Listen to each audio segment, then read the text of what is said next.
नमस्कार तपाईहरु सम्पूर्ण साथीहरुलाई। धेरै साथीहरुले मलाई भन्नुहुन्छ यो मुक्तिनाथ कृषि त्यसैगरी नेपाल वेयर हाउसिङ त्यसैगरी हिमालय इन्स्योरेन्स कम्पनीको आईपीओ हामीले कतिमा बेच्ने त। आज मैले यसैको बारेमा तपाईहरुलाई विशेष गरी भिडियो बनाउने छु।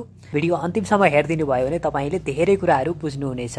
कतिपय साथीहरुले यी कम्पनीहरुलाई प्रतियोगिता 2000 सम्म बेच्न सकिन्छ भनेर पनि सोध्नु भएको छ। त्यसैको कारणले गर्दा पनि मैले यो भिडियो बनाउन जरुरी देखे। तपाई कन्फ्युज नहुनु होला र यसमा हामीले धेरै कुराहरुबाट हेर्न सक्छौं। सबैभन्दा पहिला हामीले कम्पनीको वित्तीय विवरणबाट हेर्न सक्छौं, त्यसैगरी बजारको सप्लाईबाट हेर्न सक्छौं र हामीले शेयर लगानीकर्ताको मनोविज्ञानबाट पनि हेर्न सक्छौं। तपाईले अहिलेसम्म यस च्यानललाई सब्स्क्राइब गर्नुभएको छैन भने सब्स्क्राइब गरिदिनु होला र नजिकै रहेको बेल आइकन पनि प्रेस गर्न नबिर्सनु होला।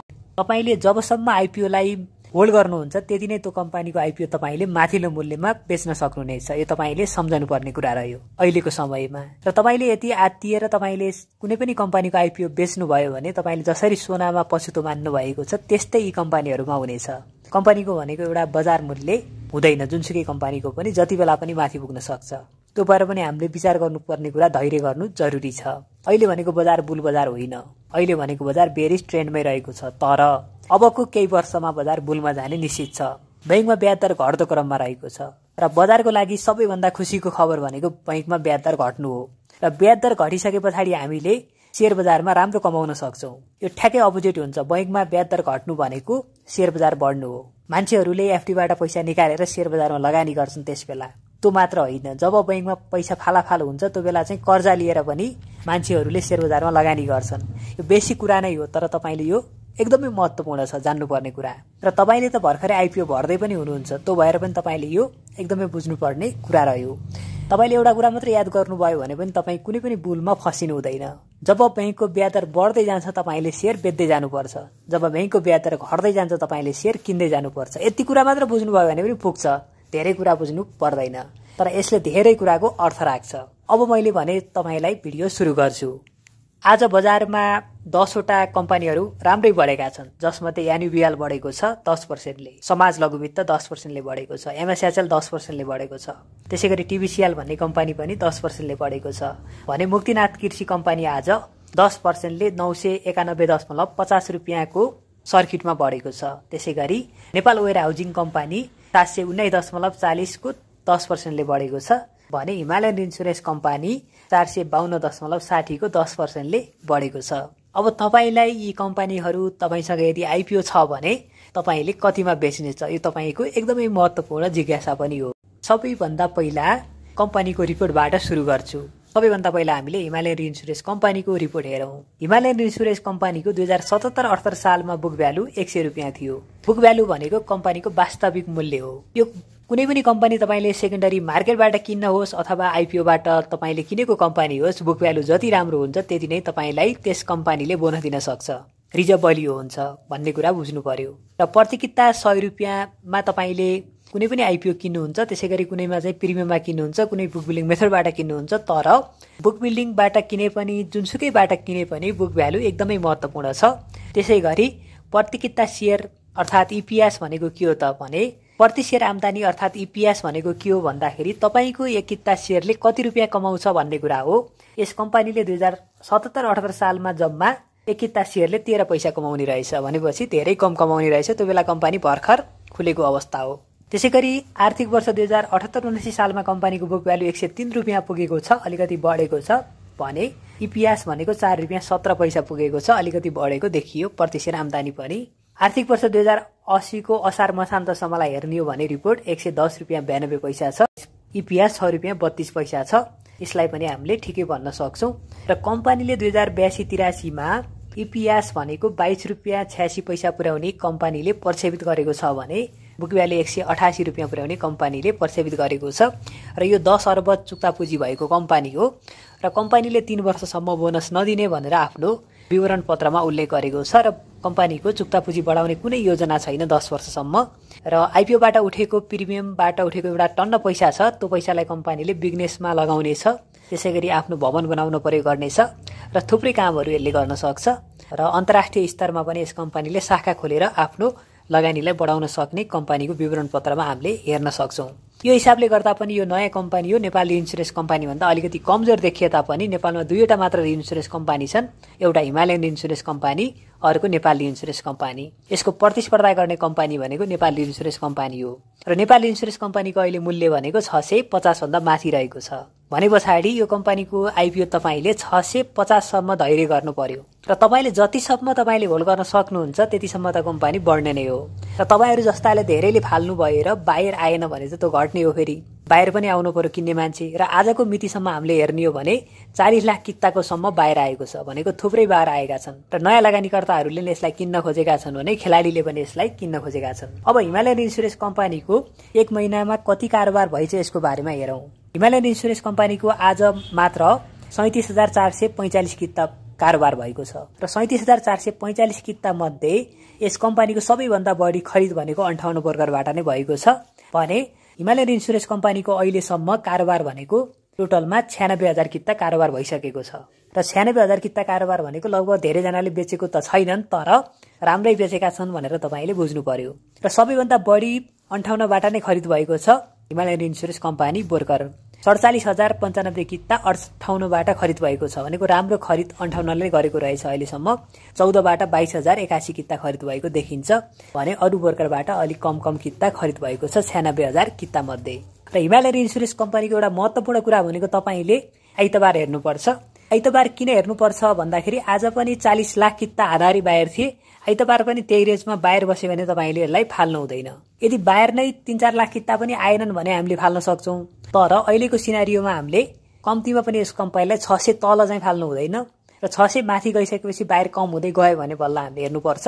कम्पनी अलिकति ठूलो भए तापनि सप्लाई बढी पनि छ र निफ्रालाई हेर्ने हो भने त खासै सप्लाई पनि होइन। फेरि निफ्राको त्यो बेला चाहिँ 8 करोड किता सप्लाई थियो र 8 करोड किता सप्लाई हुँदा पनि त्यो कम्पनी 700 माथिसम्म पुगेको थियो र कम्पनी जुन दिन झर्न थाल्छ तपाईले त्यो दिनै हेर्नुपर्ने हुन्छ र यदि बाहिर आयो भने त तपाईले राम्रै देख्न सक्नुहुनेछ। यसलाई केही समय धैर्य पनि गर्नुपर्छ र तपाईले अहिले बेच्नु भयो भने पनि आइतबार तपाईको सर्किट हान्दाखेरि राम्रै मूल्यमा फाल्न सक्नुहुनेछ। त्यो भइसके पछाडी अहिले तपाईले यसलाई बेच्न हतार चाहिँ नगर्नु होला। धेरै कारोबार चाहिँ भएको छैन र हिमालयन इन्सुरेन्सको तपाईले के सम्झनु पर्यो भने टोटल किता बजारमा हुने सप्लाई भनेको 2 करोड 79 लाख किता हो कारोबार हुने भनेको र 2 करोड 79 लाख किता मध्ये बल्ल यस कम्पनीको आइपिओ बेचेको भनेको 96,000 किता मात्र बेचिएको छ। धेरै चाहिँ बेचिएको छैन अहिलेसम्म र यसको संस्थापक लगानीकर्ताहरूले यसमध्येबाट बेच्न पाउँदैनन् जुन म्युचुअल फन्डहरूले। त्यसले गर्दा अलिकति कमै हुन्छ, थोरै अलिकति। यसरी हेर्दाखेरि हामीले के हेर्न सक्छौं भने यस कम्पनीको आइपिओ पनि धेरै जनाले बेचेको छैनन्, थोरैले बेचेको कारणले गर्दा नै यो राम्रो बढ्दै आइरहेको छ र आइतबार पनि तपाईले सर्किटमा हेर्नु होला। बाहिर राम्रो भएको अवस्थामा चाहिँ तपाईले नफाल्नु होला। र बाहिर कहाँबाट हेर्ने भन्नुहुन्छ भने तपाईले त्यो टिएमएस बाट यस कम्पनीलाई हेर्न सक्नुहुनेछ। त्यसैगरी शेयर हबबाट पनि तपाईले कम्पनीलाई सर्च गरेर मार्केट डेप्थ भन्ने हुन्छ एउटा फ्लोर सिटको अगाडिपटि, त्यहाँ तपाईले बाहिर किन्ने र बेच्ने देख्नुहुन्छ। त्यसरी तपाईले त्यहाँबाट पनि हेर्न सक्नुहुनेछ। हिमालयन इन्सुरेन्स तपाईले जति होल्ड गर्नुहुन्छ तपाईहरुले त्यति नै बढ्ने हो र अबको बुलमा हामीले हिमालयन इन्सुरेन्सलाई कम्तीमा पनि 1000 भन्दा माथि फाल्न पर्छ। त्यो भएर तपाईले अहिलेको टार्गेट भनेको हामीले माथि नै फाल्ने हो, तल चाहिँ तपाईले नबेच्नु होला। आइपिओ हो, तपाईको धेरै लगानी छैन। आइपिओ को मूल्यमा आउन पनि अर्को बेरिस कुर्नुपर्ने हुन्छ, बुलमा चाहिँ आउने छैन। त्यो भएपछि हामीले यसलाई फाल्ने भनेको बजार त अहिले एकदमै कमै छ किन भन्दा बजार 3200 पुगेको बजार हो अहिले। हाम्रो बजार हेर्ने भने 2100 पनि पुग्न भर्खर सुरु हुँदैछ भने पछाडी हामीले बजार माथिल्लो रेन्जमा पुगे पछाडी मात्रै फाल्यौं भने पनि यसमा राम्रो कमाउने छौं। तर तपाईसँग पैसा छैन, इमर्जेन्सी बेच्नु पर्ने छ भने पनि प्रति किता 600 भन्दा तल चाहिँ तपाईले नबेच्नु भन्ने मेरो आग्रह नै हो। र तपाईहरु जस्ता धेरैले बेचे भने त घट्न सक्यो नै, तर तपाईहरु जस्ता धेरैले राख्यो भने चाहिँ पक्कै पनि बढ्ने छ। अब हामीले अर्को कम्पनी हेर्न सक्छौं, त्यो भनेको नेपाल वेयर हाउसिङ कम्पनी हो। त्यो कम्पनीको पनि अब हामीले रिपोर्ट हेरौं। नेपाल वेयर हाउसिङ कम्पनीको रिपोर्ट हेर्दाखेरि आर्थिक वर्ष 2076-77 सालमा इपिएस भनेको माइनस रहेको छ 48 रुपैयाँ 58 पैसा। रिपोर्ट हेर्दा खासै राम्रो देखिँदैन। बुक भ्यालु भनेको 50 रुपैयाँ 66 पैसा छ। त्यसैगरी आर्थिक वर्ष 2078-79 सालमा कम्पनीको बुक भ्यालु 86 रुपैयाँ 86 पैसा रहेको छ। तर तपाईले यसमा आइपिओ अलरेडी प्रति किता 100 तिर्नु भएको छ र अहिले बजार चाहिँ यसको अलि धेरै नै पुगेको छ। रिपोर्ट हेर्दाखेरि रिपोर्ट भने यसको त्यति धेरै राम्रो देखिँदैन र नेपाल बजारमा, नेपाली शेयर बजारमा यो नयाँ कम्पनी पनि हो र सप्लाई पनि कम भएको कारणले मात्र यस कम्पनीको बजार मूल्य बढेको भनेर तपाईले बुझ्नु पर्यो। र नेपाल वेयर हाउसिङ कम्पनीको आजको कारोबार हेर्ने हो भने जम्मा 2180 किता कारोबार भएको छ भने यस कम्पनीले तपाईलाई बोनस दिन सक्ने अवस्था कम्पनीको अझै 3-4 वर्ष रहँदैन र कम्पनीले कमाई पनि ठिकै गरेको देखिन्छ। नयाँ कम्पनी हो, त्यस्तो धेरै राम्रो छैन। भविष्यमा गर्न सक्ला त्यो छुट्टै कुरा हो र भविष्यमा पनि यस कम्पनीले 3 वर्षसम्म तपाईलाई केही पनि नदिने कम्पनीले आफ्नो विवरण पत्रमा पेश गरेको छ। यो कम्पनीमा पनि तपाईले जब सप्लाई आउँछन् र बायर कम हुन्छन् त्यति बेला नै फाल्ने हो, अहिले आत्तिएर फाल्ने चाहिँ होइन। यस कम्पनीको आइपिओलाई पनि हामीले प्रतियोगिता 1000 सम्म टार्गेट राख्न सक्छौं र बायर आउँदै गए र सप्लाई कम हुँदै गयो भने त 2000 पनि पुग्न सक्ने सम्भावना रहन्छ। त्यो भएर पनि हामीले यसलाई पनि प्रतियोगिता 1000 सम्म टार्गेट राख्न सक्छौं र बायर आएनन् र बेच्ने धेरै भयो भने त्यस्तो अवस्थामा पनि हामीले फाल्न सक्छौं माथिल्लो मूल्यमा। त्यो हामीले हेर्न जरुरी हुन्छ। टिएमएस मा पक्कै पनि तपाईले हेर्नुहुनेछ। अब हामीले नेपाल वेयर हाउसिङ कम्पनीको अहिलेसम्म कति किता कारोबार भयो त त्यो पनि हेरौं। नेपाल वेयर हाउसिङ कम्पनी अहिलेसम्म कारोबार भनेको टोटल धेरै कारोबार भएको छैन। यसको कारोबार भनेको एकदमै कम किता कारोबार भएको छ। तपाईले हेर्नुभयो भने थाहा पाइहाल्नु हुनेछ। त्यो भनेको 21.16 हजार किता कारोबार भएको छ भनेको 21,000 जस्तो किता कारोबार भएको हामीले देख्न सक्छौं। 21,000 किता भनेको धेरै कारोबार होइन। फेरि एनडब्ल्यूसीएल को टोटल कारोबार हुने भनेको बजारमा सप्लाई भनेको 12,78,750 किता हो। त्यो मध्येबाट पनि कारोबार भइरहेको छ जम्मा 21,000 जस्तो बल्ल बेचेका छन् आइपिओ र थोरै बेचेको कारणले गर्दा पनि यो मूल्य अलिकति राम्रो बढेको हो। कम्पनीको रिपोर्ट अनुसार यो बढेको होइन र 12 लाख किताको सप्लाई भनेको बजारमा धेरै पनि होइन। त्यो भएको कारणले गर्दा पनि यो कम्पनी बढेको हो र यो कम्पनीमा हाथवे इन्भेस्टमेन्ट कम्पनीको पनि राम्रो लगानी रहेको छ। त्यो भएर यो कम्पनी बढ्यो भने हाथवे इन्भेस्टमेन्ट कम्पनीलाई पनि फाइदा हुने भएको कारणले गर्दा पनि यी दुवै कम्पनी हामीले राख्न सक्छौं अहिलेको अवस्थामा। र यो बुलको अवस्थामा बुलको अलिकति माथिल्लो पुगेपछि मात्र हामीले यिनलाई बेच्न सक्छौं। यी कम्पनीहरू जस्तोसुकै नराम्रो भए तापनि बजारमा राम्रो कारोबार भइरहेको छ र धेरै कारोबार चाहिँ छैन र 12 लाख जस्तो सप्लाईमा जम्मा 21,000 किता कारोबार हुनु भनेको धेरै भएकै छैन अहिलेसम्म। अब जुन दिन झर्न थाल्छ त्यो दिन अलिकति बढी कारोबार हुन सक्छ। यसमा पनि तपाईले राम्रोसँग हेर्नु होला र 1000 तल चाहिँ तपाईले नफाल्दा नै उपयुक्त हुनेछ। बुलसम्म राख्दा नै उपयुक्त हुन्छ। यो कम्पनीमा पनि तपाईले विचार पुर्याउनु पर्ने कुरा रह्यो। अब अर्को कम्पनी हामीले हेर्छौं मुक्तिनाथ कृषि कम्पनी। यो कम्पनी त अझ आज वात्तै राम्रो बढेको छ र मुक्तिनाथ कृषि कम्पनी भनेको यस्तो कम्पनी हो। यो कम्पनीको तपाईले नेपालमा पहिलो पटक मुक्तिनाथ कम्पनी कृषि सम्बन्धीको कम्पनी लिस्टिङ भएको हो र यो कम्पनीमा सबैभन्दा धेरै शेयर स्वामित्व भनेको मुक्तिनाथ विकास बैंकको रहेको छ र मुक्तिनाथ विकास बैंकको भरत ढकालको पनि शेयर स्वामित्व रहेको छ। उनी भरत ढकाल भनेका मुक्तिनाथ विकास बैंकको सञ्चालक समितिको अध्यक्ष थिए पहिला। त्यसैगरी यस कम्पनीमा तुलसीराम ढकाल भनेको शेयर बजारको एउटा खेलाडी हुन्, उनीसँग पनि धेरै रहेको छ। अरु पनि अन्य लगानीकर्तासँग यसको राम्रो होल्डिङ रहेको छ जुन शेयर बजारका खेलाडी हुन्, तिनीसँग यसको राम्रो होल्डिङ छ। तर कम्पनीको अब हामीले रिपोर्ट हेर्छौं। आर्थिक वर्ष 2076-77 सालमा यस कम्पनीको बुक भ्यालु 109 रुपैयाँ 46 छ, इपीएस 3 रुपैयाँ रहेको छ। 77-78 सालमा यो कम्पनीको बुक भ्यालु 105 रुपैयाँ 26 छ, इपीएस 18 पैसा छ। 78-79 सालमा कम्पनीको बुक भ्यालु 76 रुपैयाँ 81 पैसा छ, इपीएस -28 रुपैयाँ 54 पैसा रहेको छ। तर अलिकति घटेको देखियो र यो कम्पनीले भविष्यमा तपाईलाई राम्रो दिन सक्छ आम्दानी, किन भन्दा यो तपाईले लङ टर्मको लागि राख्नुपर्ने कम्पनी हो। यस्ता कम्पनीहरू बजारमा छैनन् र कम्पनी यस्ता बजारमा नभएको कारणले गर्दा पनि यो बढ्ने हो। प्रमोटर लकिङ खुले पनि मुक्तिनाथ विकास बैंकले बेचिहाल्न मिल्दैन, खेलाडीहरूले बेच्ने हुन्। तर धेरै सप्लाई छैन। यो तपाईले अबको बुलको अन्तिमसम्म राख्दा पनि हुने कम्पनी हो। तपाईको जम्मा 1000 रुपैयाँ लगानी भएको छ, धेरै भएको पनि छैन।